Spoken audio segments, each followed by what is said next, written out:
Video आवाज तालिका से बात क्यों सब पुलिस का घर देने होगा।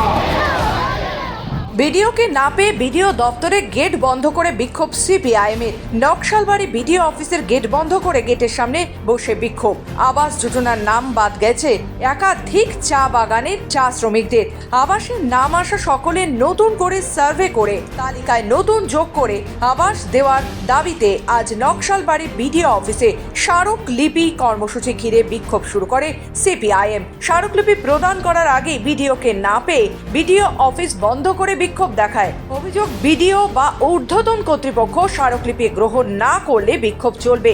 এদিন নকশালবাড়ি পানিঘাটা মোড় থেকে নকশালবাড়ি বিডিও অফিস পর্যন্ত বিক্ষোভ মিছিল করে সিপিআইএম নকশালবাড়ি এরিয়া কমিটি। ঘণ্টাখানেক দরজা বন্ধ করার পর জয়েন্ট বিডিও স্মারকলিপি গ্রহণ করলেও উত্তেজনার পরিস্থিতি সৃষ্টি হয়। পরে নকশালবাড়িগামী রাজ্য সড়ক আটকে বিক্ষোভ দেখানো হয়। অভিযোগ, 7 দিনের মধ্যে নতুন লিস্ট না আনলে জঙ্গি আন্দোলন হবে। 6টি গ্রাম পঞ্চায়েত ও পরে 22টি গ্রাম পঞ্চায়েত নিয়ে জেলা শাসকের দপ্তর ঘেরাও করা হবে। হুঁশিয়ারি সিপিআইএমের নেতা গৌতম ঘোষের।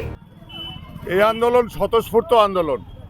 গরিব মানুষ, বঞ্চিত মানুষ রাস্তা অবরোধ করবে, তারা বিডিও অফিস ঘেরাও করবে। বিডিওকে না পেয়ে উত্তেজিত হয়ে বিডিও অফিসের দরজা বন্ধ করে দিয়েছিল। জয়েন্ট বিডিও আসার পরে আমরা গণতান্ত্রিক আন্দোলনে বিশ্বাস করি, তাই আমরা তাদের ডাকে সাড়া দিয়ে আমরা বসলাম, আলোচনা করলাম। নয়তো করারই কথা ছিল না।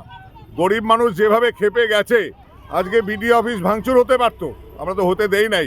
আমরা কোনো রকম অপ্রীতিকর ঘটনা ঘটতে দেই নাই। শান্তিপূর্ণ গণতান্ত্রিক পদ্ধতিতে মানুষের আন্দোলন করার অধিকার আছে, মানুষ আন্দোলন করেছে এবং আমরা 8 দিনের দাবি 7 দিনের জন্য দিয়ে আসছি। চেতাগ্নি ত্রুটিপূর্ণ লিস্ট যদি আমাদের এখানে ত্রুটিমুক্ত লিস্ট যদি না করা হয়, প্রকৃত গরিব যদি বাদ যায়, তাহলে আরও বৃহত্তর আন্দোলন হবে। আজকে 2টা গ্রাম পঞ্চায়েতের লোক আসছিল, এরপরে 6টা গ্রাম পঞ্চায়েত, তারপরে 22টা গ্রাম পঞ্চায়েতের লোক নিয়ে আমরা ডিএম অফিস ঘেরাও করব, ডিএমকে ঘেরাও করব। তখন এরা পালানোর রাস্তা পাবে না, এটা আমি বলে দিচ্ছি, এটা আপনারা বলে দিবেন। শিলিগুড়ি থেকে কৃষ্ণা দাসের রিপোর্ট, খবর বাংলা।